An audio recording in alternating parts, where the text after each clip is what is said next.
Hello everyone, I'm Digvijay Kathiwada and I'm going to be talking to you about how to build your own sports memorabilia collection. So straight off the bat, they say that beauty lies in the eyes of the beholder. That's very true, but value always lies in the eyes of the market. So it doesn't necessarily mean what you think is beautiful. When trying to build a collection, it also means what the market thinks is beautiful and how they place a value to it. Now, what happens when you place a value to an object of beauty or of significance is that you start unlocking the market potential of preserving our history. A lot of things like art, we're lucky that India has a booming art market and has managed to create a marketplace over the last couple of decades. Otherwise, we would have lost a lot of the historical art, modern art that some of our great artists and painters had ever created. Similar with sports memorabilia. If we don't put value to it and we don't start objectifying it, we might lose our entire cultural sporting heritage because we never ended up working as a team to create that marketplace. Now, there are certain four parameters, if I take them more parameters, but if you take the top four parameters on how do you objectify and unlock the value of our sporting heritage.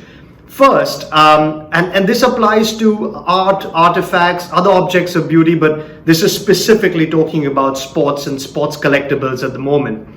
I'm going to be using cricket as an example because I think that's the easiest thing to understand as Indians, and it's obviously a larger part of our psyche. So the market for sports memorabilia in India will be largely dominated by cricket, which is fine, but other sports are emerging too, which I'll talk about a little later. So first most important parameter in identifying an object of beauty in sports memorabilia is its rarity. It needs to be hard to acquire. That's the rarity in itself. Then it needs to be unique, which is one of a kind. It shouldn't be an object that can be handed over in bulk or available in bulk. Then the third one is it historically significant? Does it belong to an important sports personality of the past? Or has the object been a part of any important sporting event in our time or generations gone by? And lastly, most importantly, is provenance, is a proof of ownership. Where did this object come from? How are you acquiring it? Do you have any proof, a photograph or a certificate or a marketplace that has authenticated that this has been passed down the right channels, just to ensure that it's not fake or any of that kind. So these are the four fundamental parameters, and I'll cite some examples later as we go on, that will define how you should collect and what you should know before you buy an object of sporting memorabilia. Then what's important to know is that you must have the holding power to keep this for a generation or at least a decade or maybe longer, because a true collection is built over time. Interests of the market change, your interests will change, the psyche might change. Today cricket's popular, tomorrow it'll be kabaddi, we'll have more Olympians, and so on and so forth. So building a collection of great value takes a little bit of time. So don't buy it as an investment that you want to flip over in a couple of years or 3 years. Don't treat it like that. Buy it with passion, buy it with love. Holding power, it will really keep you in good stead in the long term, because that's when a true collection will actually get built, and you'll have the time to do it over a period of time, and before you know it, you'll have a collection which is of much more significance rather than acquiring a lot of things at once. So the market for sports memorabilia is very small. It's a baby in its infancy in India. I'm glad it's kind of picked up, but it's not like the West where it's really organized market. And there's a lot of transparent trading happening on legitimate online portals. But in India, there are a few auction houses who've tried it. There are charity auctions that happen every now and then. Yeah, you might pay a bit of a premium because of a bidding war, or your sympathetic quotient is high that day if you're in a charity auction. But what does happen is that auctions unearth the four parameters, which is rare objects, unique objects, objects of historical significance, and since it's published and it's on a public platform, provenance is taken care of as well. So you don't have to worry about the four most important things. It's important for you to dig into it, even though it's published in an auction book, and it's important for you to be there during the time of the event to see and gauge for yourself what you would like to buy and how much you want to pay for it. So auction houses are a good place, at least in India right now, as transparent marketplaces.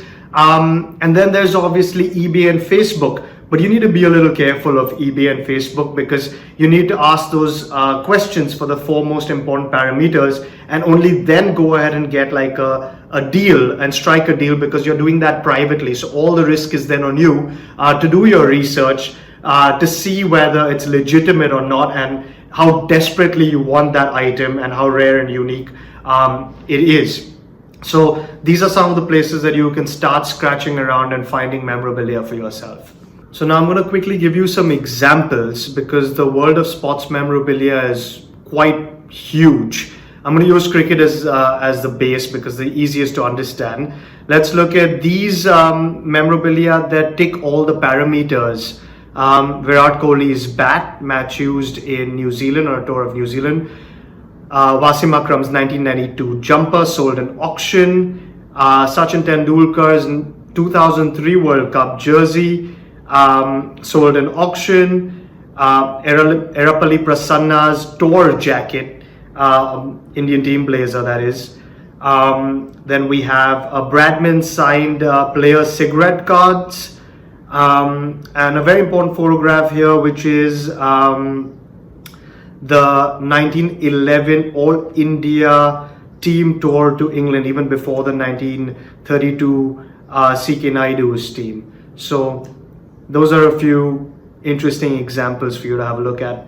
I'm going to end with some tips and tricks for presentation. Even if the seller doesn't present you with an object which is framed, I would suggest you spend that little bit extra and get it framed, not only for the presentability, which does uplift the value of the object, but also for the preservation of it. The greatest mistake you'll make is if you buy a signed jersey or another object which has a signature on it. Signatures tend to fade over time, and you would be doing yourself a great disservice if you don't frame it properly.